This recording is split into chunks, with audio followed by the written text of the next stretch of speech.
I'm getting ready to lacquer a bowl here. It's kind of noisy in here because I have two of my dust collectors running.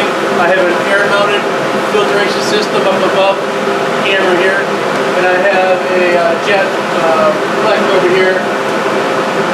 Before I spray anything with lacquer, which is what I'm getting ready to do, I take my air gun and I spray off everything. The bowl, all the pieces above and around it, my lights, the top of the lathe, the chuck, everything here, including my arm. Because when I'm lacquering, and I'm in here spraying and I'm moving this by hand, my lacquer gun might hit my arm and move dust off it.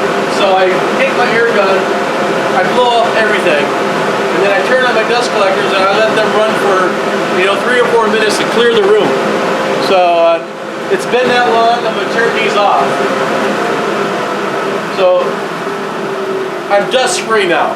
Everything I've blown off of my air gun, and I've extracted it. So I feel comfortably now that I can lacquer something without getting dust in it. I use a Fuji lacquering system. If you can see it down there. Hang on, I turned on the menu here. There it is under there on my shelf. It's a Fuji Semi-Pro 2 with a standard gun. It's a non-bleeding type gun, which it works very well. So before that, I had a Lacquer system that I had been using for years, and I think I still have it laying around here somewhere. I wore out the on-off switch on it, and I just put the Fuji system on my list for Christmas one year. My wife bought it for me, so I migrated to the Fuji. I'm zooming in on the bowl here. Hopefully this light doesn't make too much of a hot spot, but I need to have my light, because what I'm going to do is I'm going to spray this on the lathe, and I'm going to turn it on right around 150 RPMs. This is what I feel is my best speed for lacquering. And right there, I'm down to right there, 158, 159. That's like where I want to be. When I lacquer, I'm going to start from the inside, and I'm going to shoot. I'm going to stop. I'm going to shoot. I'm going to stop, and I'm going to shoot. And I shoot this as it revolves 3 times, and I can hear my chuck clicking. 1, 2, 3. 1, 2, 3. So I can count that and do the same and move my way out. What I try not to do, I try not to move in close on these areas, because I'm going to have to be out here on this area. This area, the faster it goes, actually requires more lacquer. So what I like to do is not get in close and then move my way out, because out here it'll be thinner. So what I do is start out and keep things my same distance, and then the lacquer will be even from end to end. So I'm going to turn on my gun here, and I'm going to, let's see, got to get my,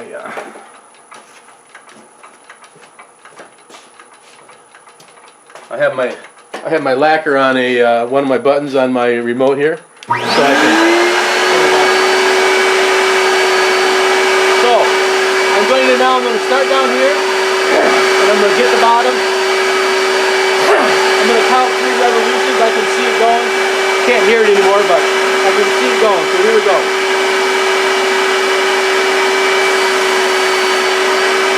And I'm just going to move across. And I'm going halfway of what my previous one was. I don't go all the way out here. I'm going here, and then I'm going halfway, so I'm blending it.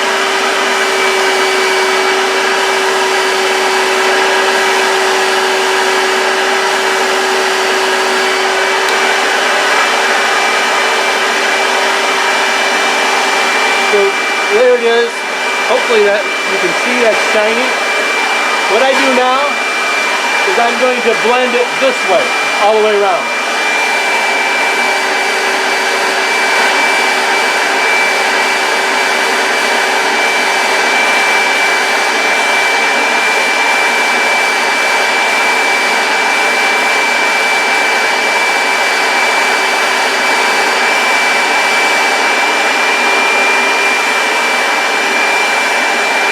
going to kind of look around and see if I got any spots that I missed. Usually if I miss a spot, it's always right here.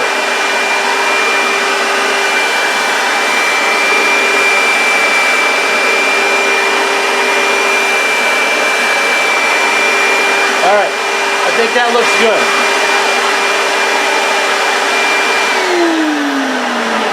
So now, let's reposition the camera. Okay, on the inside, I'm going to work my way around it, but I'm not going to turn the lathe on. It's going to be just by hand.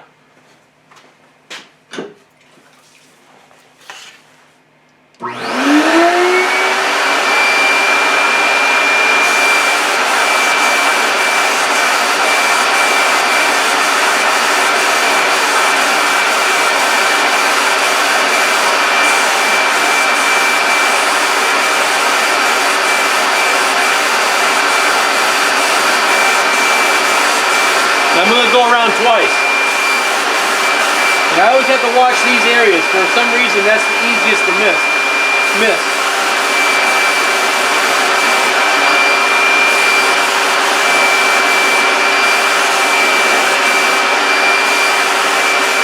And then last, I get the bottom. It's easy to get too much on the bottom, so just take it easy.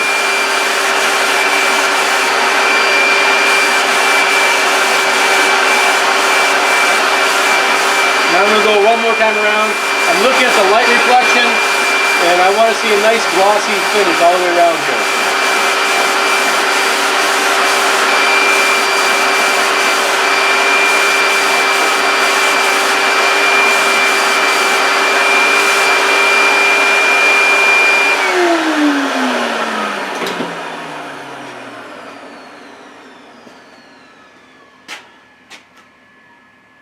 Okay, so there, I think that looks good.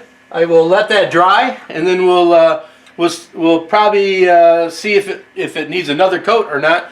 I see I didn't get anything on my edge here, so I'm gonna have to let it dry, and then I'll come back and I'll light sand it, and then give it one more coat. One thing I am going to do, I'm going to turn my lathe on at the slowest speed I can do, which is going to be about 125, right around there. And I'm going to turn on my blower to draw air through it. It'll help it dry faster, and it'll keep from getting runs. If it's spinning like this, it won't get a run. So I'll let that go for a few minutes, and then we'll take a look at it.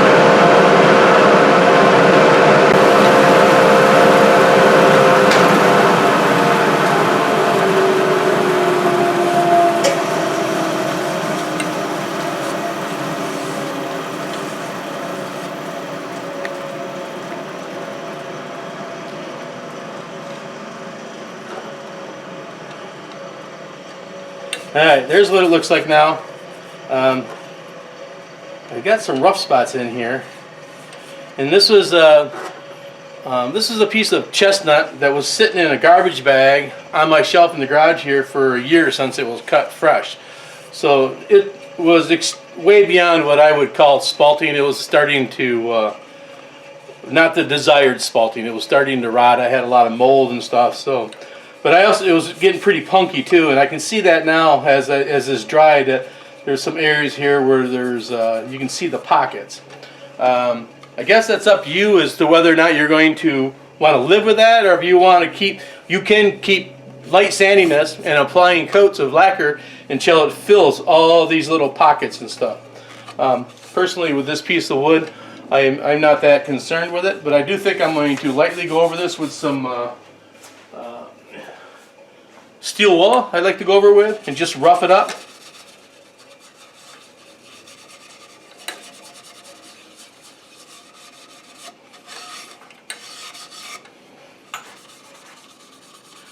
And the same thing on the back side here, and that'll take off any little specks in there that you might be able to feel with your fingers. It'll smooth it up again.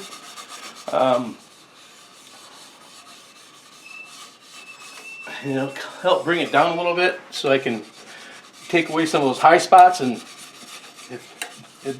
more of the little pockets will get filled in on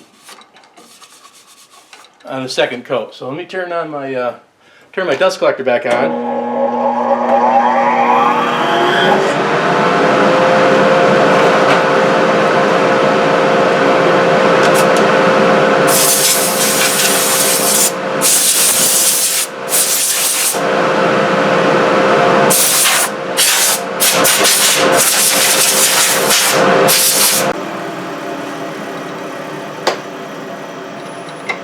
And I'm going to give it a second coat. So once again, I'm at about 140, 141 RPMs, 150, 155 is slowly speeding up. I'm back to the 158 I was on the last coat. So I'm going to do the same thing over again. Here we go.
Okay, I'm going to let that dry.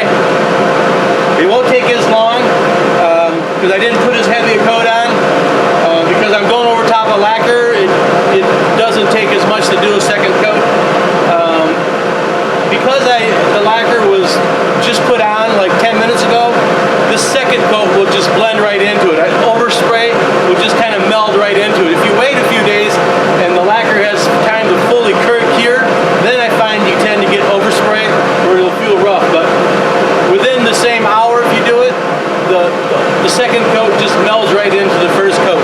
So you don't have to worry about overspray as much.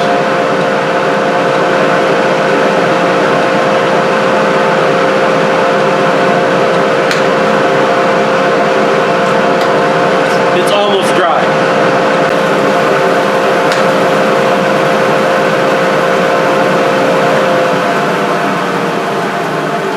Okay.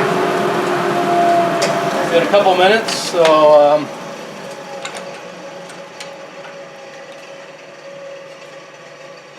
it's dry. It's acceptable. So I just got to take off the bottom now, and then I'll sign it and lacquer it. So there you go. That's how I lacquer something.